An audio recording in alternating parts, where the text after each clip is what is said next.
السلام علیکم ورحمۃ اللہ وبرکاتہ۔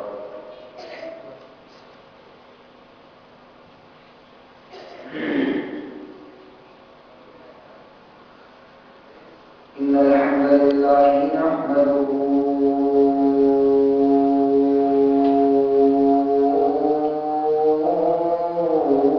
ونستعينه ونستغفره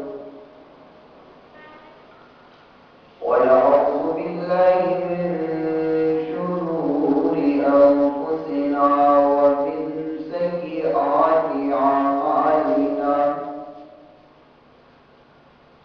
من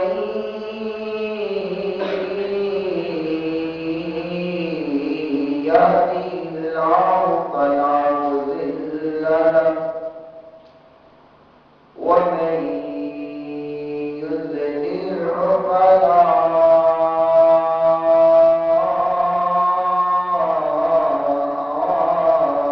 هادي له، وأشهد أن لا إله إلا الله وحده لا شريك له، وأشهد أن محمدا عبده ورسوله.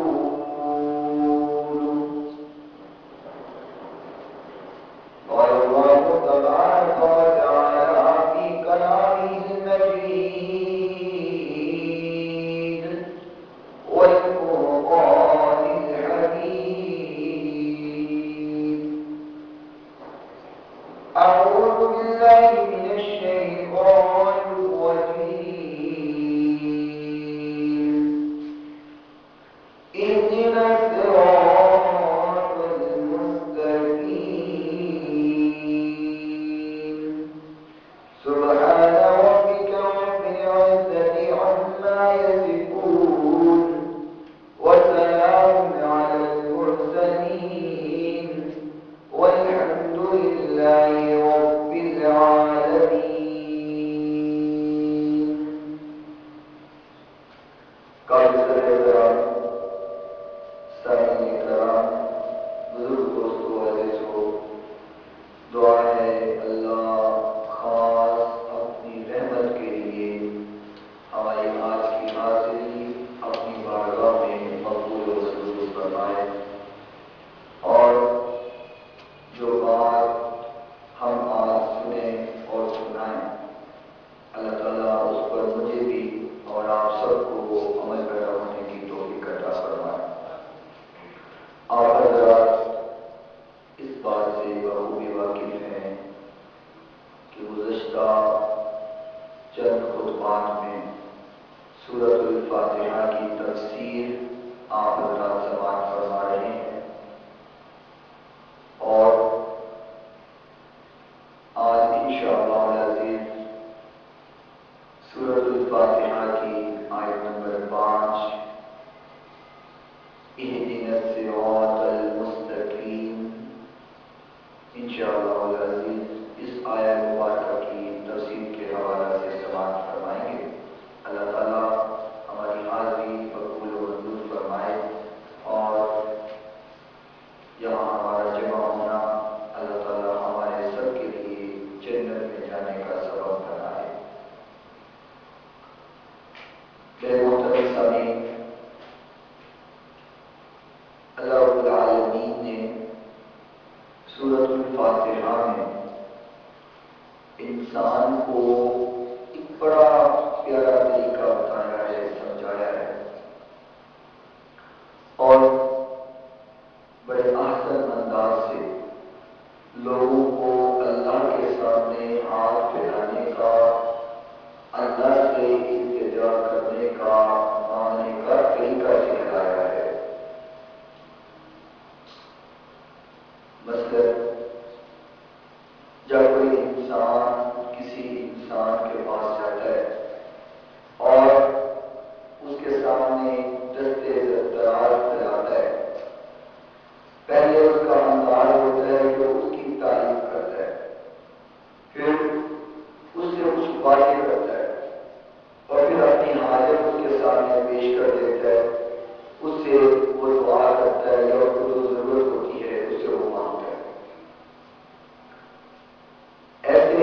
انسان کو اللہ نے طریقہ بتایا کہ اے انسان میرے سے ماننے کا ایک طریقہ ایسی ہے، انسان اللہ اکبر کہہ کے ہاتھ باندھ لیتا ہے اور سورہ فاتحہ اس چیز کا سبق دیتی ہے۔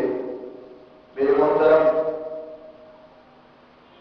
اللہ رب العالمین نے جو الفاظ بتائے ہیں، انسان پہلے اللہ کی تعریف کرتا ہے کہ الحمدللہ رب العالمین الرحمن الرحیم مالک یوم الدین، اللہ تیری ہی تعریف ہے، رحمان اور رحیم بھی تو ہی ہے، حساب و کتاب کے دن کا مالک بھی تو ہے۔ پہلے تعریف کرتا ہے، پھر تعریف کرنے کے بعد اپنی اللہ کے ساتھ وعدہ کرتا ہے، جو آپ گزشتہ جمعہ میں سن چکے ہیں۔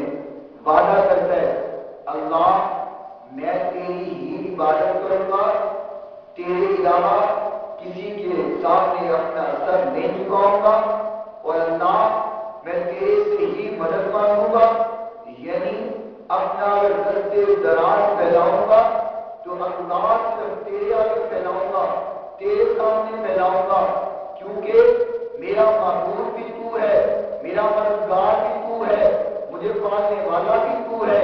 یہ اللہ کے ساتھ وہ وعدہ کرتا ہے، اللہ تیرے علاوہ میں معبود نہیں جانتا کسی کو، اللہ تیرے علاوہ مددگار نہیں جانتا کسی کو، اللہ تیرے علاوہ حاجت روا مشکل کشا اللہ کسی کو نہیں جانتا۔ وعدہ کرتا ہے، اقرار کرتا ہے، اور اقرار کرنے کے بعد اب عاجز ہو جاتا ہے، اب نادان بن جاتا ہے۔ اللہ کے ساتھ وعدہ کرنے کے بعد عاجزی دکھاتا ہے، کہتا ہے اللہ جو بھی ہے تو ہی ہے، رحمان و رحیم تو ہی ہے، مالک کائنات تو ہی ہے، تمام مدد کرنے والا تو ہی ہے، سب کے ساتھ دینے والا تو ہی ہے، سب کے ساتھ چلنے والا اللہ تو ہی ہے، تیرے علاوہ اس دنیا میں کوئی مددگار نہیں ہے۔ میں تو عاجز ہوں، میں تو نادان ہوں، میں تو بہت کمزور ہوں، اللہ مجھ میں وہ طاقت نہیں ہے، مجھ میں وہ ہمت نہیں ہے۔ اللہ اہدنا الصراط المستقیم، اگر سیدھے راستے پہ چلانا ہے تو تو نے ہی مجھے چلانا ہے، مجھ میں یہ ہمت نہیں ہے، مجھ میں گناہوں سے بچنے کی طاقت نہیں ہے، مجھ میں اپنے آپ کو شیطان کے شر سے بچانے کی ہمت نہیں ہے۔ اللہ اگر بچانا ہے تو تو نے مجھے بچانا ہے، تیری مدد کے بغیر میں بچ نہیں سکتا۔ انسان نماز میں سورۃ الفاتحہ پڑھتے ہوئے اللہ کے سامنے عاجز ہو جاتا ہے، کمزوری دکھاتا ہے، لیکن بعض لوگوں کو گمراہ کرنے کے لیے، لوگوں کو سیدھے راستے سے ہٹا دینے کے لیے بڑی عجیب سی بات کرتے ہیں، بڑی عجیب سی بات کہتے ہیں کہ مسلمان ہر نماز میں پڑھتا ہے اہدنا الصراط المستقیم، اللہ کو سیدھا راستہ دکھا، تو اس کا مطلب ہے کہ مسلمانوں کو ابھی تک سیدھا راستہ ملا ہی نہیں ہے۔ یہ غیر مسلم لوگ اور جاہل قسم کے لوگوں کو گمراہ کرنے کے لیے شیطانی وسوسہ ڈالتے ہیں۔ بھائی مسلمان اور نماز میں پڑھتا ہے اہدنا الصراط المستقیم، اللہ مجھے سیدھا راستہ دکھا، مجھے سیدھا راستہ دکھا، مجھے اس پہ اوپر چلا۔ کیا مسلمانوں کو ابھی تک سیدھا راستہ نہیں ملا جو ہر نماز میں اہدنا الصراط المستقیم کی دعا کرتے ہیں؟ اور اس بات کو لے کر ہمارے سیدھے سادے مسلمان کم علم مسلمان بھی مذاق کرنا شروع ہو جاتے ہیں، جو بات تو ٹھیک ہے، ہر نماز میں اللہ سے سیدھا راستہ مانگتے ہیں، اللہ نے سیدھا راستہ دیا نہیں ہے کیا؟ میرے محترم، اہدنا توجہ کیجیے گا، اہدنا اس کا مطلب صرف یہ نہیں ہے کہ ہمیں دکھا، بلکہ مفسرین نے تفسیر کرتے ہوئے کہا ہے کہ اہدنا کا مطلب دکھانا بھی ہوتا ہے، اہدنا کا مطلب چلانا بھی ہوتا ہے، اہدنا کا مطلب ان کے اوپر استقامت دینا بھی ہوتا ہے۔ کیا مطلب؟ اہدنا الصراط المستقیم، اللہ اگر تو نے ہمیں سیدھا راستہ نہیں دکھایا تو سیدھا راستہ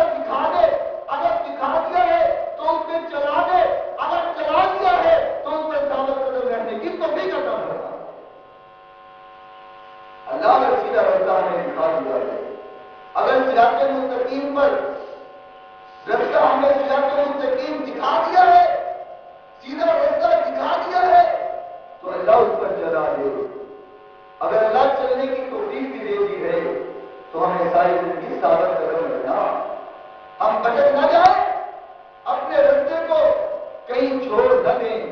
کیوں؟ توجہ کیجیے گا، اللہ نے ہر نماز میں، ہر عبادت میں کیوں کہا کہ اے میرے بندے میرے سے سیدھے رستے کا تقاضا کرتا ہے؟ کیوں؟ اس لیے کہ جہاں ہم اللہ سے سیدھے رستہ کا تقاضا کرتے ہیں، سیدھا رستہ مانگتے ہیں، وہاں شیطان نے بھی ہمیں سیدھے رستے سے ہٹانے کا وعدہ کیا۔ اللہ رب العالمین نے قرآن مجید میں فرمایا ہے، سورہ اعراف 8واں سپارہ، اعوذ باللہ من الشیطان الرجیم، وَلَقَدْ خَلَقْنَاكُمْ ثُمَّ سَوَّرْنَاكُمْ ثُمَّ قُلْنَا لِلْمَلَائِكَةِ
میں آگ کا بنا ہوں، یہ مٹی کا بنا ہے، اس لیے میں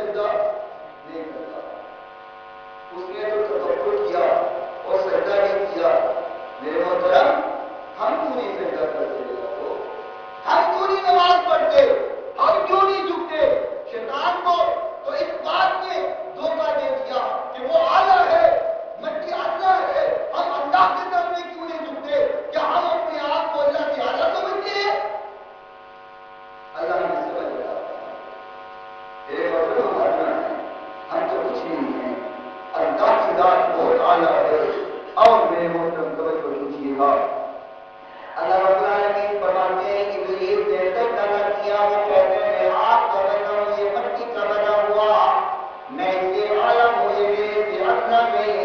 اللہ کریم فرماتے ہیں قال فاهبط منها فما يكون لك ان تتكبر فيها فاخرج انك من الصاغرين۔ اللہ کریم فرماتے ہیں ابلیس نے سجدہ کیا اور وہ ہو گیا تکبر کرنے والوں میں، وہ تکبر کرنے والا بن گیا، فخر کرنے والا بن گیا۔ فاخرج انك من الصاغرين، تو میں نے اس کو گمراہ کری لوگوں میں ڈال دیا، میں نے اس کو گمراہ کر دیا۔ قال انظرنی الى یوم یبعثون، وہ کہتے ہیں اللہ تو نے مجھے گمراہ تو کر دیا ہے، تو نے مجھے فرقان تو دیا ہے، تو نے مجھے جنت سے نکال تو دیا ہے۔ قال انظرنی الى یوم یبعثون، پھر مجھے تھوڑی سی مہلت دے دے، مجھے تھوڑا سا موقع دے دے۔ اللہ کے فرماتے ہیں قال انک من المنذرین، ہم نے ابلیس کو موقع دے دیا، ہم نے ابلیس کو مہلت دے دی۔ قال فبما اغویتنی لأقعدن لهم صراطک المستقیم۔ ابلیس کہنے لگا اللہ تو نے مجھے گمراہ تو کر ہی دیے گئے، لیکن اللہ دیکھ لینا میرا بھی تیرے سے وعدہ نہیں، میں بھی قیامت تک صراط مستقیم پر بیٹھ جاؤں گا، اور جو بندہ صراط مستقیم پہ چلنے لگے گا میں اس کو گمراہ کر دوں گا۔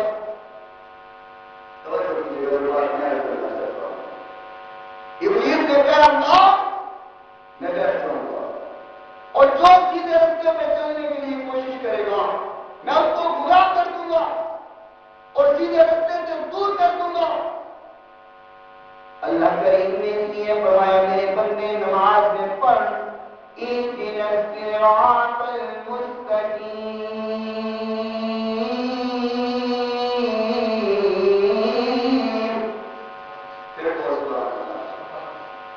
اللہ کریم نے فرمایا میرے بندے شیطان نے امتحان لی ہے کہ وہ تجھے گمراہ کرے، تجھے صراط مستقیم سے ہٹائے، اور تو دعا کر اللہ مجھے صراط مستقیم پر پہنچا رہا، تو میرا پاس ہے تجھے وہ برا نہیں کہہ سکتا ہے۔ سمجھ رہے بات؟ تو جو کر رہے ہیں بات سمجھ آئے گی۔ اس لیے ہر سماج میں مسلمان اس چیز کا تقاضا کرتا ہے اللہ مجھے سیدھا راستہ دکھا، اگر دکھا دیا ہے تو چلا دے، اگر چلا دیا ہے تو ثابت قدم رہنے کی توفیق عطا فرما۔ اهدنا الصراط المستقیم، اللہ مجھے سیدھا راستہ دکھا، اللہ مجھے سیدھے راستے پہ چلا، اگر چلا دیا ہے تو ثابت قدم رہنے کی بھی توفیق عطا فرما۔ میرے محترم سامعین، اللہ رب العالمین نے سورہ حجر میں فرمایا، سورہ حجر 14 پارہ اور سورہ حجر کی آیت نمبر 41 میں اللہ کریم نے فرمایا، سورہ حجر فرمایا اللہ رب العالمین نے اعوذ باللہ من الشیطان الرجیم،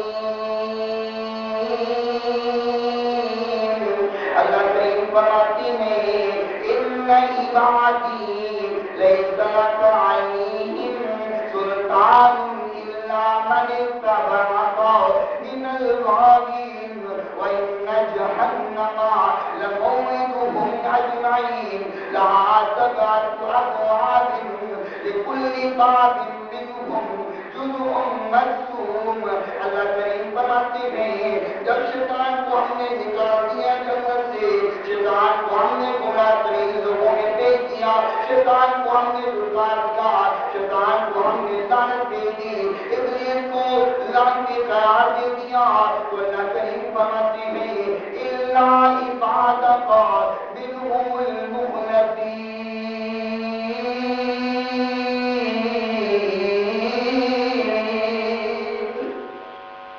اللہ کریم فرماتے ہیں شیطان نے کہا میں اللہ تیرے بندوں کو گمراہ کروں گا، میں تیرے بندوں کو راستے سے ہٹا دوں گا۔ اللہ کریم فرماتے ہیں یہ جائے ابلیس جو کر سکتا ہے کر لے، الا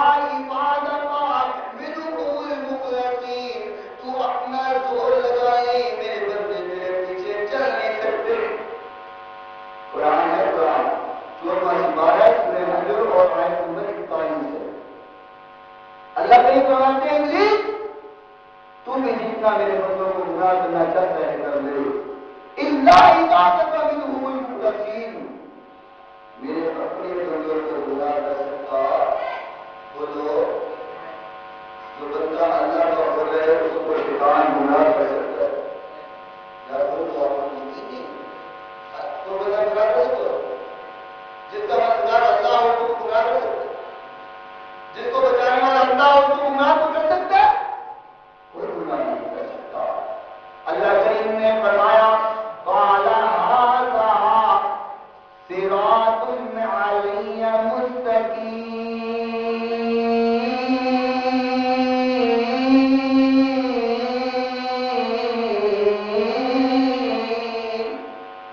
اللہ کریم نے فرمایا میرا بندہ کبھی گمراہ نہیں ہوگا، کیونکہ یہی رستہ سیدھا ہے، یہی رستہ میری طرف آتا ہے، یہی رستہ جنت کی طرف لے کے جاتا ہے، اور یہی رستہ جہنم سے سب کو بچا لیتا ہے۔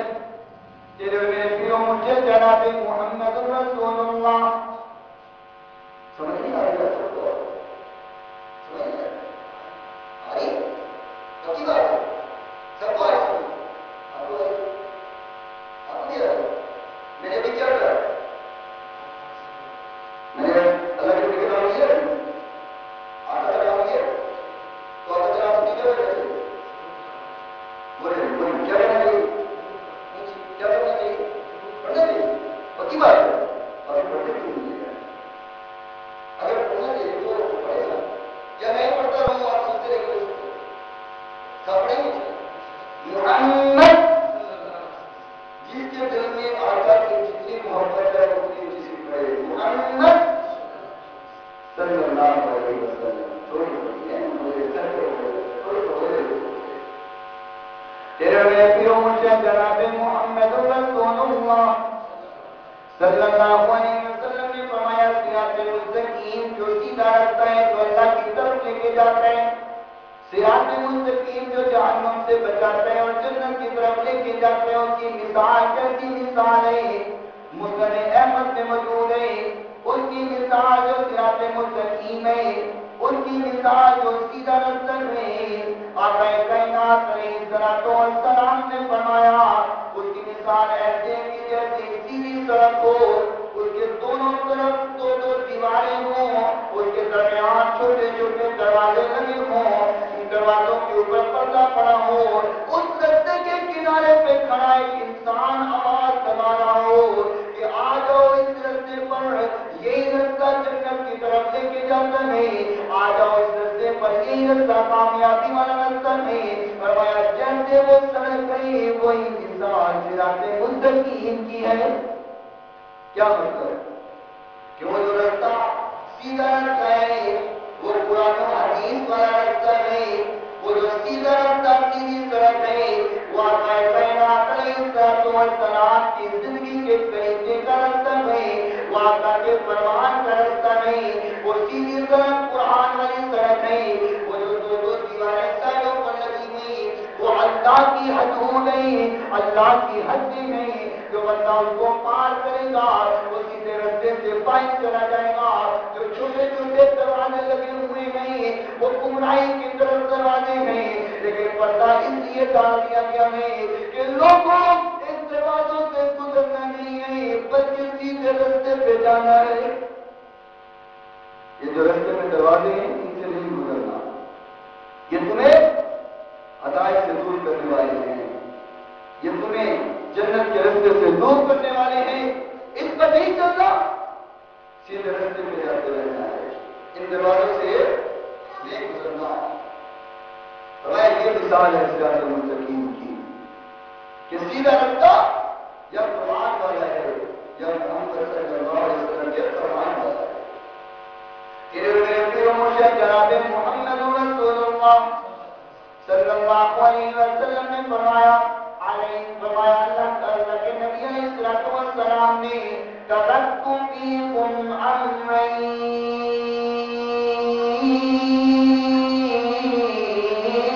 لن تضلوا ما تمسکتم بہما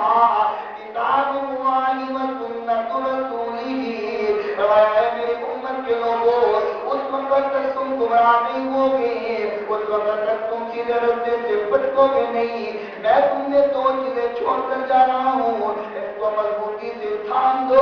اگر تھام لو گے گمراہ نہیں ہو سکو گے. وہ دو چیزیں کون سی ہیں؟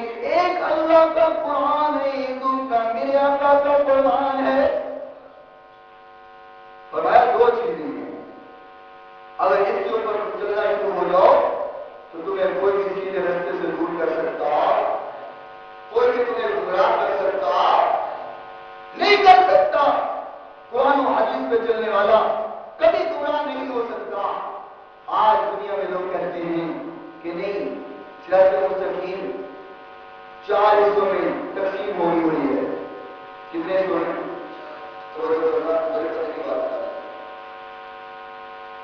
چار حصوں میں تقسیم کر دی گئی ہے. 4 حصے کون سے؟ کہتے ہیں ایک تو ہے شادی, ایک ہے دھن کی, ایک ہے مال کی, اور ایک ہے حمل.